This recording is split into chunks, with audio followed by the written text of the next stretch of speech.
उस विषय पर इसके पहले भी कई लोगों ने अपने अपने विचार अपने अपने ढंग से आपके सामने रखे होंगे। मैं आज उसी विषय पर अपने विचार आपके सामने रखना चाहता हूं अपने ढंग से। और वह विषय है, क्या आदिवासी क्रिश्चियन लोगों को आरक्षण की सुविधा मिलती रहनी चाहिए या इसे समाप्त कर देना चाहिए।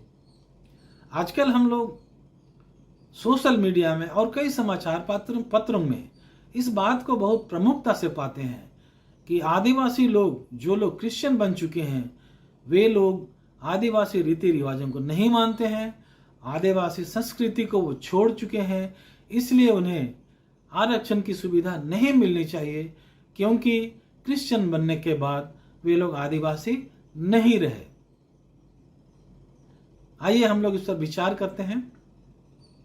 हम सब जानते हैं कि आरक्षण की सुविधा आदिवासी लोगों को या अन्य पिछड़े लोगों को भी आर्टिकल 15(4) जो संविधान का आर्टिकल है उसके आधार पर दी जाती है। आर्टिकल 15(4) क्या कहता है? आर्टिकल 15(4) कहता है कि सरकारें शैक्षणिक और सामाजिक रूप से पिछड़े लोगों के उत्थान के लिए, उन्हें दूसरे लोगों के समकक्ष लाने के लिए विशेष व्यवस्था करेगी, और इनमें एससी और एसटी भी हैं। तो इस आर्टिकल के प्रावधान के अनुसार रिजर्वेशन की व्यवस्था की गई है, और इसीलिए आदिवासी लोगों को या अन्य पिछड़े वर्गों को रिजर्वेशन की सुविधा मिली हुई है। अब कौन आदिवासी है, यह कहाँ लिखा हुआ है? यह लिखा हुआ है प्रेसिडेंट के कॉन्स्टिट्यूशनल ऑर्डर जो एसटी लोगों के लिए है 1950 में। उसमें यह कहा गया है कि कौन लोग आदिवासी हैं, और उसमें सिर्फ जातियों का वर्णन है, और उसमें यह वर्णन नहीं है कि उसमें क्या संस्कृति होनी चाहिए या क्या धर्म होना चाहिए। अतः जो लोग आदिवासी हैं, जिनका वर्णन उस कॉन्स्टिट्यूशनल ऑर्डर 1950 में जो एसटी लोगों के लिए है, वे आदिवासी होते हैं और वे रिजर्वेशन के हकदार हैं। लेकिन अगर हम लोग वहीं एससी लोगों की बात करें तो यही कॉन्स्टिट्यूशनल ऑर्डर 1950 जो एससी लोगों के लिए है, उसमें यह कहा गया है कि सिर्फ उन्हीं एससी लोगों के लिए यह आरक्षण की व्यवस्था है जो हिंदू धर्म को मानते हैं, जो बौद्ध धर्म को मानते हैं, और जो सिख धर्म को मानते हैं। और यहाँ पर जो कॉन्स्टिट्यूशनल ऑर्डर है उसमें एससी लोगों का जाति का नाम दिया हुआ है। वो शेड्यूल में लिखा है कि कौन कौन से जाति के लोग शेड्यूल कास्ट के अंदर में आएंगे। लेकिन उसके साथ ही साथ ये भी जोड़ दिया गया है कि इन शेड्यूल कास्ट लोगों को ही रिजर्वेशन दिया जाएगा जो हिंदू धर्म को मानते हैं या सिख धर्म को मानते हैं या बौद्ध धर्म को मानते हैं। उनके लिए यह जाति और धर्म दोनों में कुछ कंडीशन है। यह आदिवासी लोगों के लिए नहीं है। अतः आदिवासी व्यक्ति किसी भी धर्म को माने, उसके लिए आरक्षण लागू रहेगा। लेकिन इस बात का तर्क दिया जाता है कई लोगों के द्वारा कि क्रिश्चियन अलग संस्कृति है और आदिवासियों की संस्कृति अलग है। अगर हम झारखंड की बात करें तो हम लोग पाते हैं कि झारखंड क्षेत्र में 1851 से आदिवासी लोगों के क्रिश्चियन धर्म में जाने की शुरुआत हुई है, और यह तब हुई जब विदेश से कुछ मिशनरी झारखंड में आए और उन्होंने यहाँ पर क्रिश्चियनिटी का प्रचार प्रसार शुरू किया। हालांकि यहाँ अंग्रेज लोग भी 1600 एडी से थे, 1600 ईस्वी से भारत में इन्होंने राज किया है। लेकिन झारखंड क्षेत्र में ईसाई धर्म का प्रचार नहीं हुआ था। भारत के अन्य क्षेत्रों में अंग्रेजों के द्वारा ईसाई धर्म का प्रचार पहले किया जा चुका था। अगर हम लोग रोमन कैथोलिक चर्च के बारे में देखते हैं तो रोमन कैथोलिक चर्च 1500 ईस्वी से ही इंडिया में आ चुका था, लेकिन यह दक्षिणी भारत क्षेत्र में जैसे केरल, गोवा, इधर में जब पुर्तगीज यहाँ पर आए थे उनके द्वारा क्रिश्चियन धर्म लाया गया था और वे लोग क्रिश्चियन धर्म का प्रचार किए थे और यहाँ के लोगों ने उसे ग्रहण किया था। लेकिन अगर हम लोग आदिवासियों की बात करें, झारखंड के आदिवासियों की बात करें, तो 1851 ईस्वी से झारखंड के आदिवासियों के क्रिश्चियन होने की शुरुआत होती है। आइए हम लोग देखते हैं, क्या क्रिश्चियन धर्म स्वीकार कर लेने से आदिवासी लोग आदिवासी नहीं रह जाते हैं? क्या वे आदिवासी संस्कृति को छोड़ देते हैं? क्या वे आदिवासी रीति रिवाजों को भूल जाते हैं? ऐसी बात नहीं है। जैसे हम लोगों ने अभी बताया कि 1851 से उनके क्रिश्चियन आदिवासी लोगों के क्रिश्चियन होने की शुरुआत हो चुकी थी। इसका मतलब यह हुआ कि आज बहुत सारे आदिवासी क्रिश्चियन जो झारखंड में है, उनकी 2-3 पीढ़ियां या 4 पीढ़ियां पहले उनके पूर्वज वे क्रिश्चियन हो चुके थे और आज की जो पीढ़ी है वे दूसरी, तीसरी या चौथी पीढ़ियां हैं जो कि क्रिश्चियन परिवार हैं। लेकिन अगर यह कहा जाता है कि क्रिश्चियन हो जाने से वे आदिवासी संस्कृति को भूल जाते हैं क्योंकि वे लोग क्रिश्चियन संस्कृति को अपना लेते हैं। अब यह देखा जाना चाहिए कि ये क्रिश्चियन संस्कृति क्या है। अगर हम लोग इस भारत में भी देखें तो सारे राज्यों में क्रिश्चियन लोग फैले हुए हैं, पर उनकी संस्कृति अलग अलग है, आदिवासियों की भी। क्रिश्चियन लोगों की संस्कृति एक नहीं है। अगर हम लोग दुनिया की बात करें तो सारी दुनिया में क्रिश्चियन लोग फैले हुए हैं। इनफैक्ट सारी दुनिया में क्रिश्चियन लोगों की संख्या सबसे ज्यादा है, लेकिन क्रिश्चियन लोगों की एक संस्कृति नहीं है। यह संस्कृति तो तय होती है क्षेत्र के अनुसार, जाति उपजाति के अनुसार, या कहें उनके पूर्वजों की परंपराएं रही हैं उनके अनुसार उनकी संस्कृति तय होती है।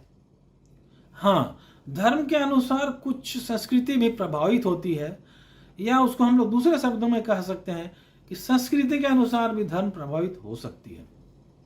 लेकिन मोटा मोटी यह है कि क्रिश्चियन लोगों की संस्कृति एक नहीं होती है। असल में क्रिश्चियन लोगों की संस्कृति होती ही नहीं है, वह तो क्षेत्र, जाति, उपजाति, देश के अनुसार तय होती है। अब झारखंड के क्रिश्चियन लोगों की बात करें तो क्रिश्चियन बनने के बाद वे लोग चर्च जाते हैं क्योंकि उन्होंने क्रिश्चियन धर्म को अपना लिया है, और वे लोग चर्च में जाकर परमेश्वर की, प्रभु यीशु मसीह की वे लोग आराधना करते हैं। और जब वे समाज में आते हैं तो वे आदिवासी समाज के जो रीति रिवाज हैं, उसकी जो संस्कृति है, उसी को अपनाते हैं। अगर हम लोग एग्जाम्पल के लिए देखें कि जन्म कर्म और शादी ब्याह और त्योहार आदि अवसरों पर आदिवासी क्रिश्चियन भी आदिवासी संस्कृति को ही अपनाते हैं। आदिवासी संस्कृति में सखुआ पत्ती, आम के पत्ती, इसी तरह त्योहारों में नाच गान, वाद्य यंत्रों में ढोलक, मांदर, नगाड़े, ये सब आदिवासी संस्कृति के हिस्से रहे हैं। और आज भी ये जो आदिवासी क्रिश्चियन हैं, इसी संस्कृति को वे लोग अपनाते हैं। शादी ब्याह में जो मड़वा बनता है सखुआ पत्ती से या आम पत्ती से बनता है, आदिवासी क्रिश्चियन लोग भी इसी को अपनाते हैं। तो इसलिए यह कहा जाना कि आदिवासी लोग क्रिश्चियन बनने के बाद क्रिश्चियन संस्कृति में चले जाते हैं, आदिवासी संस्कृति को भूल जाते हैं, शायद सही नहीं होगा। इसलिए अब जब वे लोग आदिवासी संस्कृति में ही रह जाते हैं, अपना धर्म परिवर्तन कर लिए हैं, वे लोग अपने पुराने धर्म को छोड़ दिए हैं, उस धर्म की कुछ कर्मकांड है, धार्मिक कर्मकांड, पुराने धर्म के कर्मकांड को वे लोग नहीं करते हैं, बल्कि अपने नए धर्म अर्थात क्रिश्चियन धर्म के धार्मिक कर्म कांडों को करते हैं। लेकिन अगर समाज में वे संस्कृति की बात करते हैं तो वे लोग करीब करीब वही संस्कृति को करते हैं जो आदिवासी संस्कृति है। एक दो संस्कृति शायद छूट भी जाती होंगी, लेकिन सब लोग उसी संस्कृति में वे लोग, आदिवासी संस्कृति में वे लोग रहते हैं। तो इसलिए जब वे लोग आदिवासी संस्कृति में हैं, आदिवासी रीति रिवाजों को मानते हैं, तो फिर उनसे ये रिजर्वेशन समाप्त कर दिया जाना आदिवासी क्रिश्चियन लोगों के लिए यह भी शायद सही नहीं होगा। हाँ, अगर सरकारें या वर्तमान सरकार अगर हम लोग कहें, यह अगर कहती है कि नहीं, आदिवासी लोग क्रिश्चियन बनने के बाद आदिवासी नहीं रह जाते हैं, इसलिए उनके रिजर्वेशन को समाप्त कर दिया जाना चाहिए, अगर सरकार का ऐसा विचार है, अगर वे लोग यह करना चाहते हैं, तो वे लोग कानूनी संशोधन करके ऐसा कर सकते हैं। और एक बार कानूनी संशोधन हो गया तो फिर सबको यह मानना ही पड़ेगा कि भाई आदिवासी लोग, जो लोग क्रिश्चियन हो गए हैं, वे लोग रिजर्वेशन के हकदार नहीं होंगे। लेकिन क्या सरकारों के लिए यह करना इतना आसान होगा? अब हम लोग एक दूसरे विषय पर जाते हैं जो शेड्यूल कास्ट लोगों के लिए है। शेड्यूल कास्ट के विषय में जैसा मैंने कहा कि कॉन्स्टिट्यूशनल ऑर्डर 1950 जो शेड्यूल कास्ट दलित लोगों के लिए है, उनके लिए कॉन्स्टिट्यूशनल ऑर्डर में यह कहा गया है कि वे शेड्यूल कास्ट ही आरक्षण के हकदार होंगे जो हिंदू धर्म, बौद्ध धर्म और सिख धर्म को मानते हैं। अगर वे लोग क्रिश्चियन धर्म या किसी अन्य धर्म को मानते हैं तो वे आरक्षण के हकदार नहीं होंगे। इस बात को लेकर के एससी क्रिश्चियन लोग, दलित क्रिश्चियन लोग, वे लोग सुप्रीम कोर्ट जा चुके हैं और यह मामला 2004 से सुप्रीम कोर्ट में पेंडिंग है। दलित क्रिश्चियन या शेड्यूल कास्ट क्रिश्चियंस लोगों का यह कहना है कि संविधान की धारा 15 के अनुसार जो सभी भारतीय नागरिकों को समानता का अधिकार देता है,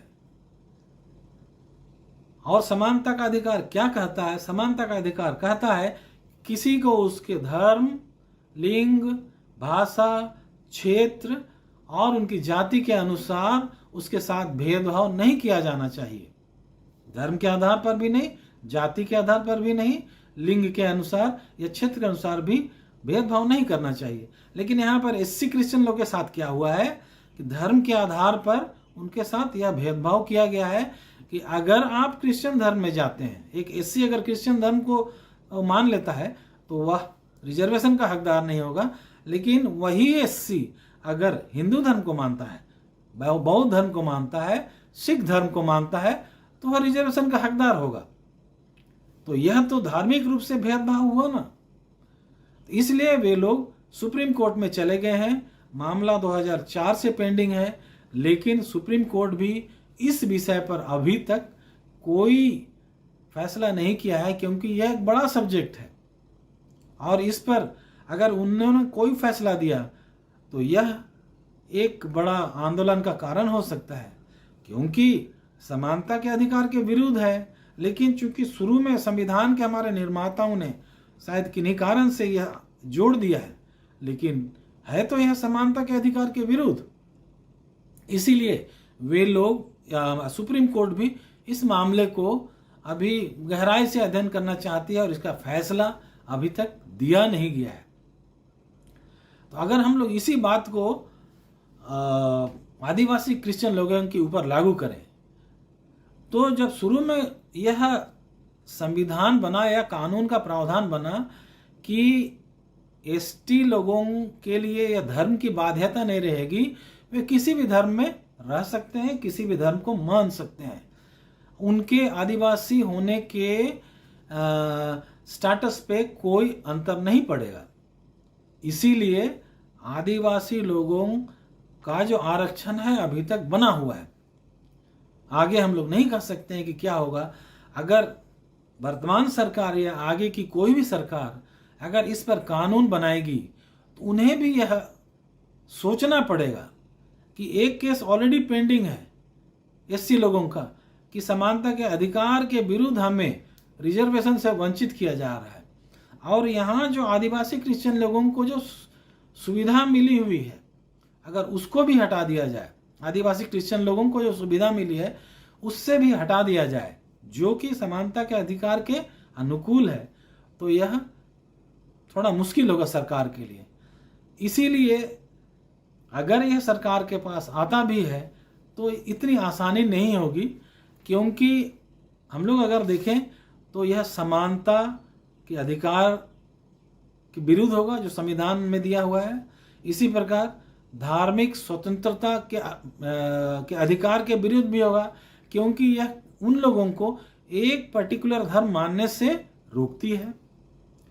यह सारी बातें हैं, तो इन सब बातों को रखकर, ध्यान में रखकर ही सरकार कोई डिसीजन लेगी। हाँ, अगर सरकार यह डिसीजन ले ही लेती है कि नहीं, आदिवासी क्रिश्चियन लोगों को रिजर्वेशन नहीं दिया जाएगा क्योंकि वे क्रिश्चियन धर्म में चले गए हैं और क्रिश्चियन धर्म को मानने वाले लोग आदिवासी नहीं हो सकते, कोई भी लॉजिक दे सकते हैं वे। अगर ऐसा कानून बन गया तो फिर कानून को मानना ही पड़ेगा।